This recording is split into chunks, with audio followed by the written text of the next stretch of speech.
Hi everybody, so I'm Nidda. I'm one of the YCC members. So welcome everybody and thank you for coming. And hi to everybody on Zoom as well. So First Story is a creative writing charity that supports young people to share their stories in their own words. Our Young Creatives programme supports progression opportunities for young writers from First Story and beyond. We're grateful to Arts Council England for the funding for this programme. This is the third in our Creative Careers Panel event series, where we hear insights from amazing creative professionals, including how they use language and literacy in their work. The themes of our panel events were gathered from First Story Alumni, and today we will speak with experts in advertising and marketing. We're going to chat with our panelists, and later in the session we'll have a couple of roving microphones for questions from you guys. So yeah. All right, and now I'm going to introduce the brilliant panelists. So Lola Kent. Lola, over there, give us a wave. Lola is the marketing manager for Writing East Midlands, a literature development agency supporting writers across the region. A first-class honours graduate in creative and professional writing from the University of Derby, they also serve as a shadow facilitator for the Nottingham Young Writers Group to help the next generation enter the creative industry. Tom Lynham, Tom is a freelance writer and creative director and the co-founder of an idea store in Berlin. He studied graphic design at Middlesex University and the Royal College of Art. He has led major communications projects for global brands such as IKEA and Lego, as well as directing a massive fundraising event for the University of Oxford. Tom delivered the collaborative projects that conceived the Lego House in Denmark and helped the Design Museum launch its Kensington location, and has, I've already said that last bit. So that is Tom for you guys. And Hannah Trevarvan. Hannah is the director. Oh, sorry, give us a wave. You guys know her. Yeah. Hannah is the director of the Nottingham City of Literature and the lead for the UNESCO Creative Cities of Literature Network. She previously led major programs at English Pen, one of the world's largest human rights organizations, as events and partnership manager. She is a member of the advisory board for both Bad Betty Press, a curator of live literature events across the UK, as well as Oxford Brookes University Publishing. So those are our brilliant panelists and all the brilliant work that they've done. So could we have another round of applause for them? So just to start off light and easy, what inspired you to pursue a career in marketing? Each of you, that's an open question. Gosh, okay, so I think probably if I explain how I got to where I am first, if that's okay. So when I first started working with WAM, it was in kind of more of a admin and marketing support role. Like I'd worked as an intern with them before and then taken that role and started working under the marketing manager at the time there. And Writing East Midlands is like a really great organization for wanting to upskill and train its staff and the people that they work with. So it kind of got to a point as I was working there where they were wanting to know, there were kind of two routes I could go down, and one of them was like more of a marketing route and one of them was more kind of programs. And I used to really, I never thought I'd be the kind of person who would want to work in marketing, because I thought it was going to be like a lot of like interactions, like face-to-face interactions with people, and I'm naturally quite shy and anxious. But whilst I was working with the marketing manager at the time, I realized it wasn't nearly as scary as I thought it was going to be. And I actually really enjoyed the kind of creative side of things and the way it interacted with like writing and all of the kind of things I love. So I basically decided to go down that route, and that's what got me here today. Thank you. Can you all hear me okay? Is that okay? Great, fantastic. So my background is a lot in events and festivals programming. So the way about this topic, we're talking about advertising and marketing. The way I think about that, it's about the promotion in what we're talking about here, about writing and reading and authors. So the work that I have done has always really been about celebrating and promoting and connecting people with authors and writing and books. And so it will come as no surprise that I was an avid bookworm as a child, often found like with a torch under my duvet reading. So it only seems natural that I ended up working in a role where I get to share my love of the written word, spoken word, with everybody else. And so I guess how I got into my role is that I realised I was a person who liked to make things happen.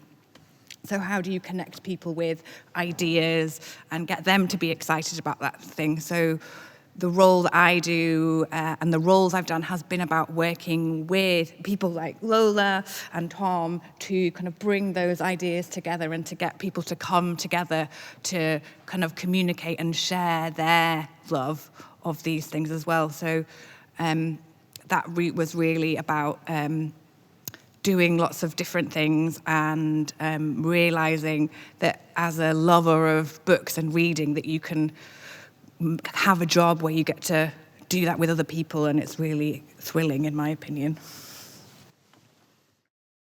Great, so lots of parallels between me and you two. I really got into writing through storytelling. And it started very early for me because I was always getting into trouble at school. So I figured out stories could get me out of trouble. But later on in life, what I've really been fascinated in is what makes people tick, how people work. And also interested in lots of different things, from politics to economics to design to architecture, you name it. I've sort of got an interest in it. And I was looking around, and lots of organizations weren't communicating very well. They weren't using language in the same way as a novelist or a film writer would use language. And I thought, well, maybe with all my kind of design skills and photography skills and cinema skills, I could actually come together with organizations to help them articulate through storytelling what it is they do, why they do it, and why it's important. And so the projects I work on, some of them are huge global projects. The job I did for IKEA was helping them to set out their global climate change strategy. And that project went out to 130,000 people around the world.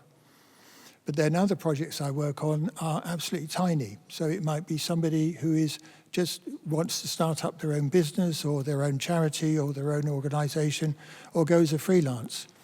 So my job is really about listening to what people say, then helping them to reduce that down to an absolute essence of what they're trying to say, and then helping them to work with designers, graphic designers, web designers, image makers, to produce communications that will really attract people to them and help them to make a living. Thank you. So the next question for all of you is, what does a typical day in your role look like? Any of you can start. Well, I could carry on. I work from home, and my journey to work is from the kitchen into my studio, which is about 10 paces. Days sort of depend on what clients I'm working with, what the pressure of work is. Being a freelance is a wonderful life because if it's a beautiful day, you can just go for a walk. But it's also a very difficult kind of way to work because work is not coming in all the time. And if you have to have a very special kind of state of mind to be a freelancer. You have to be quite tough about it all. But the day really starts with a plan of exactly what I'm going to do on that day. And as the day goes on, that plan gradually disintegrates as various other things come and butt into my plan. And I end up doing pretty much every day.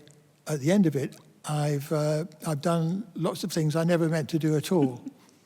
So if you want to be a freelancer, be as creative as you can with your time. Be very thick-skinned about being rejected, because that happens a lot to me, even at my grand old age. But there are still lots of opportunities for you to work within organizations. And the whole way the trend is going with AI, particularly associated with writing, writers are tending to work within companies or within organizations. So I think for your careers, if you're thinking about one in writing, think about the kind of life that you would like to lead and then try to make that happen. So I don't have a typical day. So as the director of a small organisation, anything could happen. And sometimes I'm just going to give a wave to our lovely Sheriff of Nottingham at the back. Sometimes it might be, meeting with our fantastic councillors here at Nottingham City Council about what we do and championing the role of the City of Literature. Sometimes it can be the extremely glamorous job of going through a spreadsheet, which if you're good at spreadsheets or learn to be good at spreadsheets, I think in these roles is a good tip.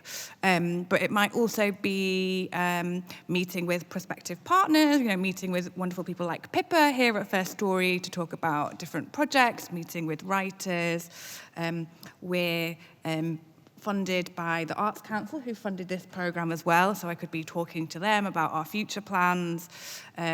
Sometimes because we're part of an international network, I could be talking to my colleagues via Zoom in Australia very early in the morning, which I don't love, the early starts. But there is plenty of coffee in my day, I would say.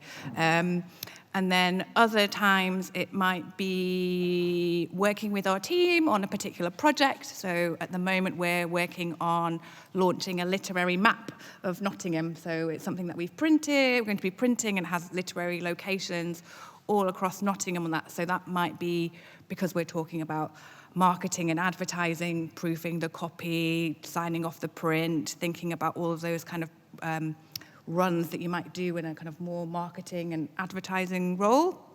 And other times, because we're a really small charity, there are 4 of us in the core team, we might have an event and I'll be stacking chairs as well. So I think in terms of thinking about what you need to do, you have to be really willing to kind of pitch in and do lots of different things. So I think if I had a job that looked the same every day, I would find it quite challenging, because these roles that we're talking about allow you to have different kind of avenues to creativity, and some of that's writing, and some of that might be speaking to people and coming up with ideas. So I think in these roles you have to be prepared that nothing might go to plan, and that's okay. I'm kind of similar to Hannah in that WEM is also quite we have quite a small core team.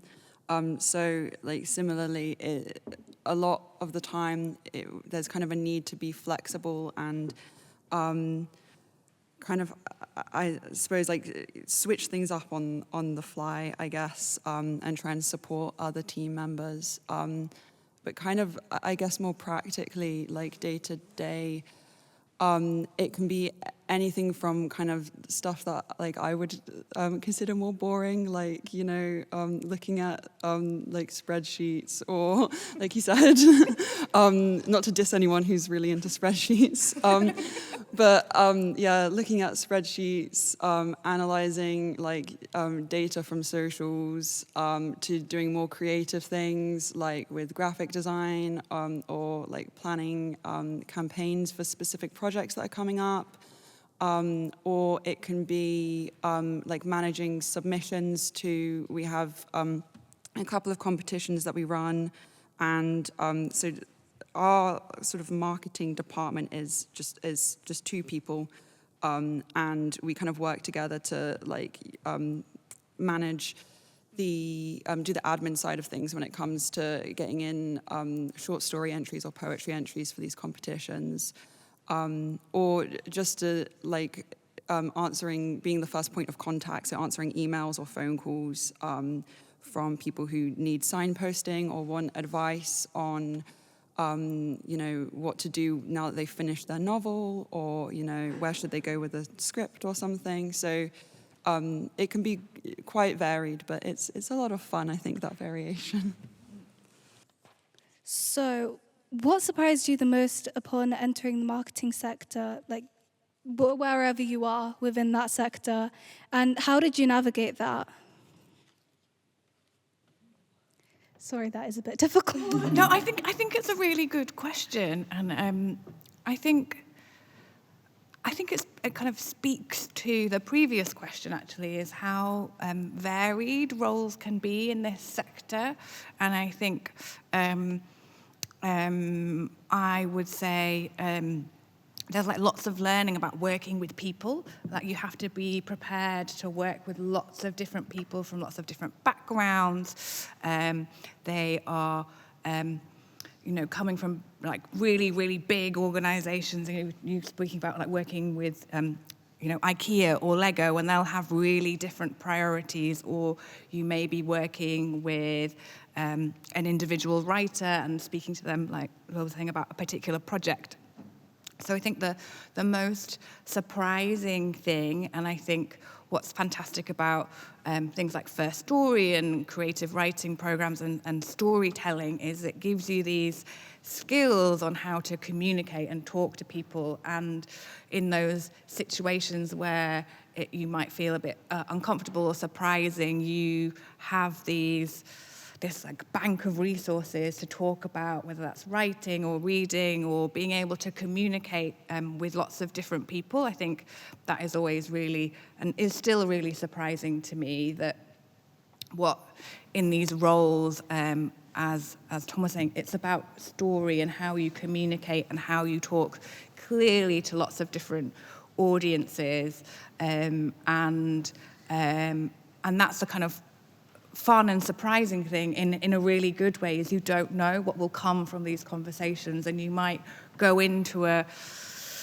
meeting or a conversation thinking that you're talking about nature poetry, but you might come away with a different idea for something, and the ability to think on your feet and create is always really thrilling, and still surprises me that the kind of alchemy that happens when you bring people together. And I think in an age where people are talking more and more about digital and AI, what you need to remember kind of going forward is the special sauce, I guess I would say, comes from person-to-person contact. Yeah, I really identify with that. The really surprising thing for me is getting people in a room together, or the extraordinary mix of people you will meet, and also what comes in through the door. So a couple of years ago, I had a call from a designer I'd never met before, and he said, we've just had a job come in to design a book and a manifesto for a Buddhist monastery in Hong Kong. Would you like to do it? So I'd never been to Hong Kong, so I said, yes, I would. He said, right, we're flying on Friday. And on, I think, Saturday morning it was, I was sitting in the monastery with a bunch of monks, them telling me all about their lives. So you have to be really quick on the uptake, but also incredibly open to the possibilities of how you could help work with these people and help them. And we actually ended up sleeping in the monks' quarters for a couple of nights, which was the most uncomfortable bed I've ever slept on. But the extraordinary thing was mixing with people who've devoted the whole of their lives to this belief system that absolutely runs everything about them. And also that the monastery is, part of it is in sort of ancient Chinese the history of Buddhism, but the other part of the museum, of the monastery, is a state-of-the-art centre to communicate Buddhism to universities and hospitals all over the world. So you can be plunged into situations you know absolutely nothing about. And the really exciting thing is learning, and talking to people as much as you can, and understanding completely different cultures to the one that you're used to living in. So there's never a dull moment. I think my answer is probably a bit more stereotypical and not as exciting as that. But I was just going to say how this is really stereotypical, but kind of you never stop learning, really. You don't just kind of suddenly kind of know everything about I'm still quite, I would say, early career. I definitely don't know, everything I could know about marketing, but because of how quickly things change, I mean, just from like external things like politics or, AI, I imagine we'll probably talk more about that later, but everything about the way you need to design a campaign or communicate to people, or just the kind of world in which you are working in. So for us, for the kind of literary industry, is like constantly changing, is really changeable. So it's kind of the need to sort of stay on top of all of those things and stay tuned in, like with your finger on the pulse, as it were. Thank you. So what career path did you actually take to get to where you are today? How did it start? I think mine's probably quite short and sweet. So I studied creative writing at the Uni of Derby. Actually, before that, I did literature at Uni of Exeter, but then I dropped out and did creative writing instead, which was a lot more fun, in my opinion. And then I was trying to do like lots of different internships whilst I was at uni, just trying to get experience in lots of different fields. But I guess overall, I knew I wanted to work in in writing, the writing industry somehow. And I ended up interning for Writing East Midlands, and after that was sort of working other places, but doing kind of freelance work with them, and eventually applied for their sort of support role. And from there, pretty much have stayed with them this whole time and just been supportive as I've kind of like changed roles and taken on more responsibilities. So, yeah, short and sweet. Oh, I'll go. I feel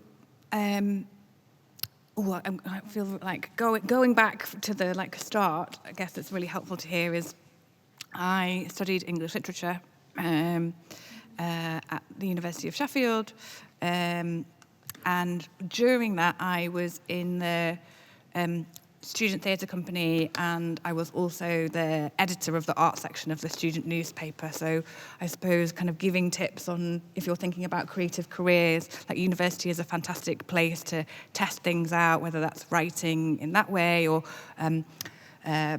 creating theatre shows. And in that process, I realised that as I said before, I kind of like to make stuff happen and bring people together. And then I ended up studying for a master's degree in cultural policy and arts management, which I really, really enjoyed because secretly I love policy, which I won't talk about now, but that kind of like the big picture things that Lola was talking about, having to think about that. And then I ended up working for a number of festivals in Sheffield. So my first sort of kind of job was outside of like working in an independent cinema and in bars. And I worked for Sheffield Children's Festival, and that was about empowering young people through their creativity, taking artists into schools and getting them to create work, which then led to me working for the book festival there, and then I went to work for Edinburgh International Book Festival, which is it's been going for a long time now, and I worked a lot on children's and young people's events and schools events, working a lot with writers in translation as well. So I ended up sort of moving into what I guess now is termed more of a curatorial role. So I often think that I'm an avid reader. I'm not sure I would ever call myself a writer. That is open to change. But I kind of getting my Jumper says book is my superpower. So the way that I think about it is like my superpower is to listen, hear what people have to say, and get them to have conversations to talk about their books in a public way. And so that's really been my kind of route through my career. So I worked for the book festival, and then I worked for this organisation called English Pen, which has been going since 1921. And it's a global organisation of readers and writers who champion creative expression, the freedom to write and freedom to read. And so I curated all of their events. I worked on their prizes. I did a 3-day festival at the South Bank Centre in London, which was very special, and got to commission famous artists like Ai Weiwei to do things. And so that's kind of how I got into it. And then I'm from Derbyshire, and this job came up in Nottingham, and I wanted to kind of come back to the East Midlands and kind of share that love with where I'm from. Nottingham always was like the cool place when I was younger. I think it still is cool. And so it's really kind of my kind of job now, and we're talking about kind of promotion, is to promote what happens in Nottingham, and to talk about like the brilliant creative talent that we have in this city, locally, nationally, and then on this big global stage. And so all of the jobs that I've had previously in this career around storytelling and working internationally means that I get to talk about really, really fantastic things that are in the city. And so, I just get to talk about books and writing, and it's really exciting, and I don't think if you'd asked me when I was doing my degree if I would end up here, I wouldn't have believed you. But I think it's all kind of the through line I think about it is curiosity. That's what's taken me forward. Yeah, that's a lovely story. I thought my career had been chaotic. What's so lovely about that is that I think when you're younger, there's an idea that you have to decide you're going to do this job, and then you spend the rest of your life working towards doing that job. And I think what we're hearing today is life is completely scatterbrained. It doesn't work out logically at all. So my background was I was as I said before, I hated school. I spent most of my school years staring out of the window, wondering how I could escape. The one thing I'd always wanted to do was to go to art school. So I left school at 16 and then did what was called a foundation course. And if any of you could ever possibly go on a foundation course, I would encourage you to do so. Because you just go to this wonderful institution surrounded by creative people and you muck about. Then I went and did a degree course in graphic design, but I always felt quite sort of frustrated by it. It was a kind of sensible thing to do because I thought I can earn a living doing this kind of work. But then, miraculously, I won a scholarship to a place called the Royal College of Art, which is like to do a master's. And the thing that I loved about that was that it was actually about communication. It wasn't just about the aesthetics of design. And I had a wonderful tutor there who was a kind of anti-designer. And I think in that first year working with this tutor, I learned more in that 1 year than I'd learned in the whole of my career at school. But then I had a huge argument with the establishment in the university, and I got expelled, which was one of the best things that ever happened to me.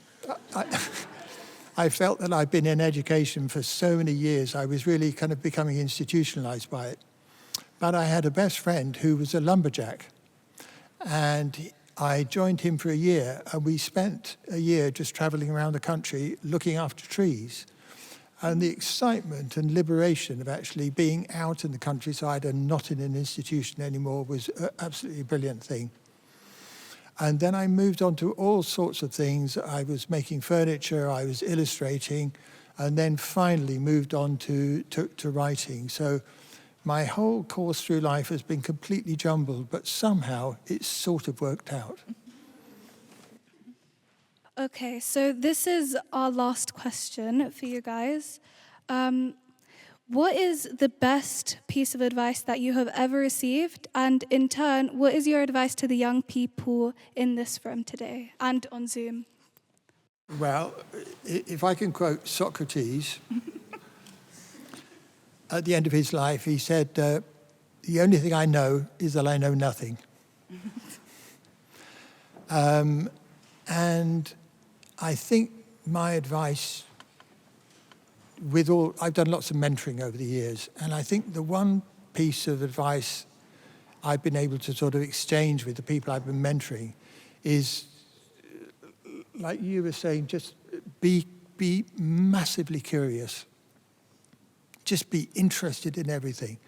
When you see something that has got a little bit of interest for you, pursue it, find out more about it. Because when you are working with clients in the future, before we were talking about surprise, every surprise that comes along, you will be that much better able to manage that surprise and to really make something useful out of it. So curiosity should be at the front of your minds in every single thing you do. I think that's fantastic advice. I was going to kind of say be curious as well, because you don't know where that will take you. But the best piece of advice somebody ever gave me, and I still give it because I thought it was such great advice, and I know today is about networking and meeting people, and that's kind of the role of First Story as well in what they do. Is somebody said to me, make friends before you need them. So, if you're going to be in this kind of creative industry, sometimes the pay isn't great. There are lots of things, but there are lots of really fantastic people in them, and the kind of speaking to curiosity, be interested in people for who they are, not what they can do for you to begin with, because you never know, you might end up making friends with somebody who this is a real story, it becomes a published author, and then you can invite them to be part of something that you're doing and kind of be interested in people and what they have to say and who they are, and then you might find ways your paths will cross and you'll get to work with them again, and people will want to work with you and collaborate with you if you are genuine and curious about who they are and what they're excited about, and it will carry you a long way, I think, in this industry. So I would say that, and I think also being kind of interested and enthusiastic when you get into these early career roles, and say yes to things that sometimes you might kind of feel a bit uncomfortable or unconfident about. Like, I certainly did things when I first started working, which I was like, oh, I don't know how to do that. And I still do things nearly every day that I don't know how to do. But entering that in a spirit of like, what can I learn from this? I might be uncomfortable with this. Can I ask for help? So also ask for help, because I think it can be really scary doing things for the first time. But the more that you say, "Oh, I don't really know how to do that, but can you help me?" It's a bit like that line. If you have ever done improvisational comedy, not that I've done a lot of it, but it's yes and. So like, what's the next connection? Like, how can that help you? Yes, and I need help with this, or yes, how all of these things. So I think that's the advice that I would give. I think probably the best piece of advice I've received is something along the lines of kind of like building like a very good work-life balance. I think in the arts, it can get quite busy sometimes. You know, I think Hannah, both of you will probably agree. You know, especially if it's something that you're super passionate about and care about, it can be really easy to kind of get swept up and end up working very late into the evening because it's something, you know, you feel really strongly about. Especially if you're working with writers and you really want to support their development. And I'm obviously not saying, you know, don't, you know, invest in that and put a lot of energy into that, and obviously, you know, still follow your passions and put, you know, care into the work you're doing. But, you know, I think it is important to also think about your own energy in all of that and your own time. And I mean, at the end of the day, you can't do the best job that you could do if you don't take some time for yourself and make sure you're kind of protecting your peace as well. And I'd probably just say that again. They were fantastic answers. Thank you very, very much. I'm going to pass the mic to Alfie and Tilly, who are going to go round and ask if anybody has any questions. Does anybody have any questions? Wonderful. Lovely, thank you. So thank you very much for everything that you said. Really, really interesting from all of you. This one's just a question to the general panel. So obviously we've got a lot of young creative writers in the audience. They might not be aware, or they might be aware that most kind of professional writers aren't necessarily just writers. That, you know, they might be professional poets, they might be novelists, but they often have a job on the side because their writing alone doesn't necessarily get them enough money, you know, for the full year. I was wondering whether you felt that your particular roles would supplement a creative writing kind of lifestyle, that whether you felt that someone could do advertising and marketing and be a poet and write, or whether you think those jobs don't necessarily go well together. Yeah, absolutely. All the writers I know are all doing other things. They're all writing their novels as well as doing the day job. So yeah, you can have a multiplicity of roles. Yeah, absolutely. I agree, and I think I'm going to use a specific example because I think that might be really helpful. So I have a friend who's a copywriter. So they work in a professional advertising marketing role.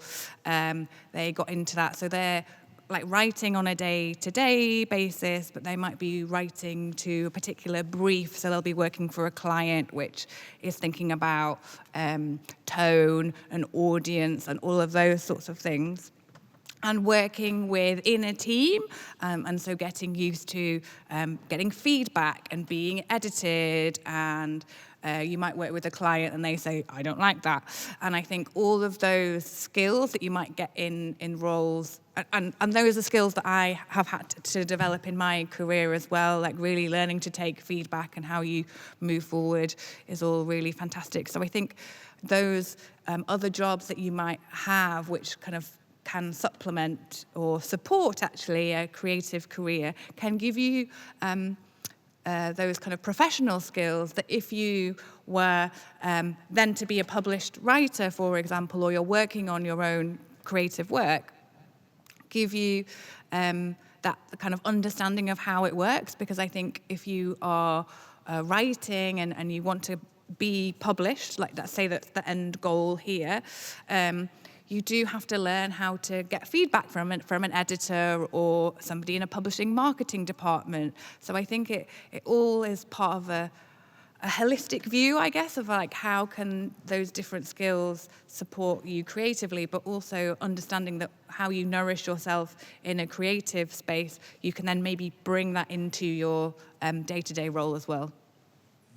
Yeah, I'm sort of piggybacking off of Hannah's response. I think like absolutely. Both kind of jobs can work together. I think in the sense as well that you could you kind of get access to things that you might not otherwise had access to. So, like for example, we ran a Meet the Agents Day recently, where we invited literary agents to come and sit down and do a panel like this one and have people ask questions. Were I a writer?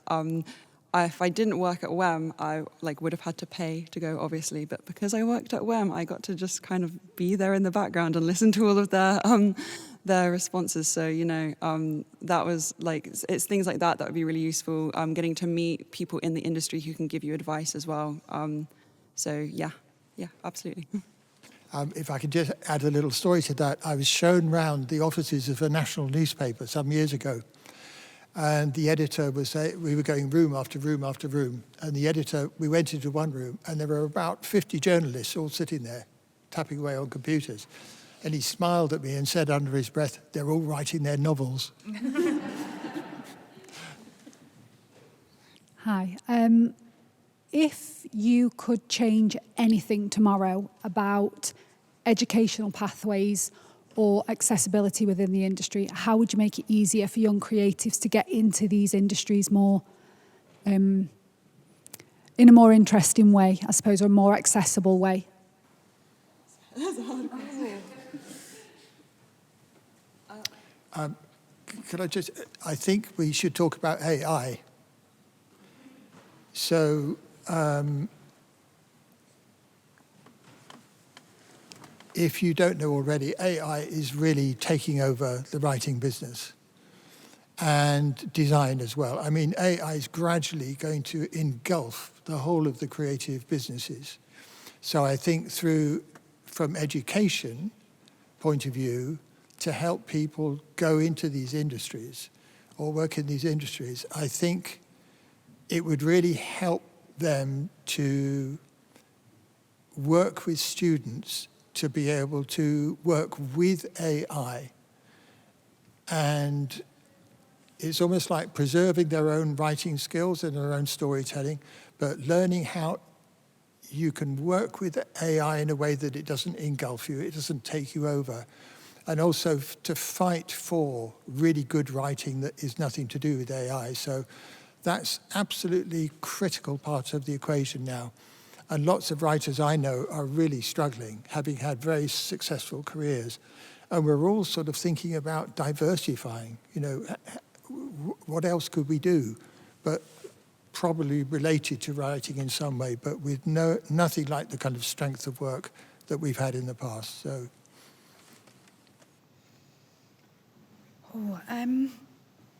I'm just going to kind of jump off from that because I think that's an interesting thing. But I think you were talking about kind of pathways and creativity and education systems as well.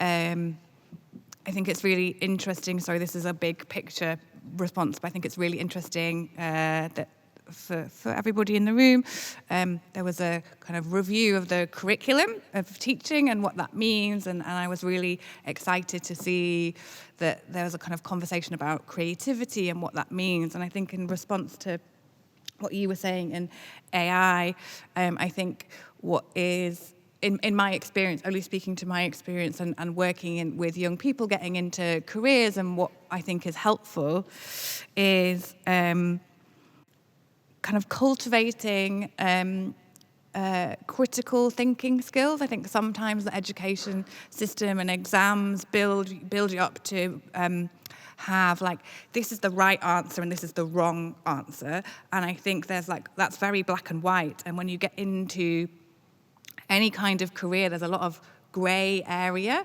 And so being able to be, I guess, resilient to kind of responding to different things, that sometimes you will get things wrong, and that's fine. For me, failure is all part of the kind of creative process and what you learn from that. So I think it's kind of helping with those kind of critical thinking skills, problem solving, and that kind of creativity, and what I would call creative expression is part of this kind of conversation about AI, about kind of being able to look at what tools you can use, when is a good, if you believe this, if there's a good way to use that and intervene it, and to be kind of critiquing what is coming and what you're being told. I think, I mean, they're just my kind of thoughts, but I think it's a kind of it's a big challenge for the future. But I think I would say I'm encouraged. We recently did a panel session with some young people for choosing a book for our upcoming Big City Reads programme, and they were all saying, we really want to have opportunities to think and engage with things kind of critically and creatively, and to question things. So I think kind of helping to cultivate a culture of kind of questioning and engaging, and really thinking about what you're being told or received, whether that's from the media or, I guess you would say, like speaking truth to power, I think is what I would say. I think probably like access to events like these is, super helpful. Being able to speak to people who are in the fields that you're interested in. And I thought of something and I can't remember, it's going away now. I think, something that someone said earlier about there being less pressure on younger people, because I do think that there is this kind of pressure that you have to, choose your role early on and pursue that, and life just kind of doesn't really work like that. A lot of the time you think you're going in one direction, and then a million other things pop up that are out of your control completely and take you down a totally different path. And I think giving young people the freedom to experiment with different pathways and subjects, and feel free to change their minds. I think that if I could change anything, that would probably be what I changed. Thank you so much. Do we have any other questions from the audience? Yeah. What do you enjoy about writing? Why do you write? What do we enjoy about writing? Writing. It's amazing. I'm always amazed that these 26 little letters can go onto the page and turn into a life-changing story. And the thrill of writing, and the depression when it's all going wrong, and the excitement when it's all going right, it's pure theatre. So when I said earlier, I'm not really a writer, but I do obviously write in my job. I do a lot of kind of more formal writing, and I think the part of that I like is kind of a storytelling and being able to communicate clearly. But as a kind of, I guess I would say, a consumer of writing, of story and books, I think what I love is the transformational kind of space that writing creates. So whether that's you as somebody telling your own story, or as a reader of it, that you get to be, I suppose, going back to that thing about curiosity, is you get to have a lot of, or develop empathy for different people, a different story. That might be from somewhere else in the world and it's a book that's been translated. Or it could be somebody who writes in your city and you've never heard them tell that story of that particular area. So for me, writing is life-changing, and it can kind of open up the world to you just from your sofa because you've been to the library or you've been to a bookshop and you've bought a book. So that's what I love about it. We have this is it biennial or biannual when it's twice a year?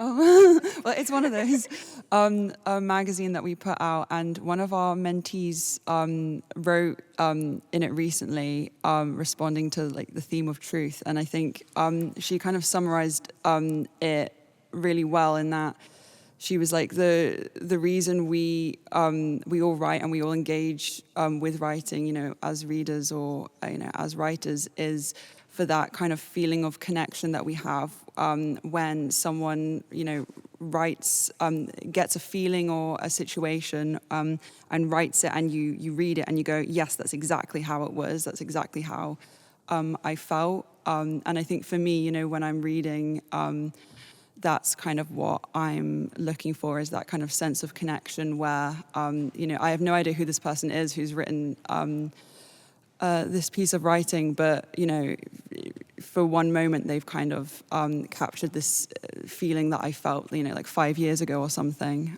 So, yeah.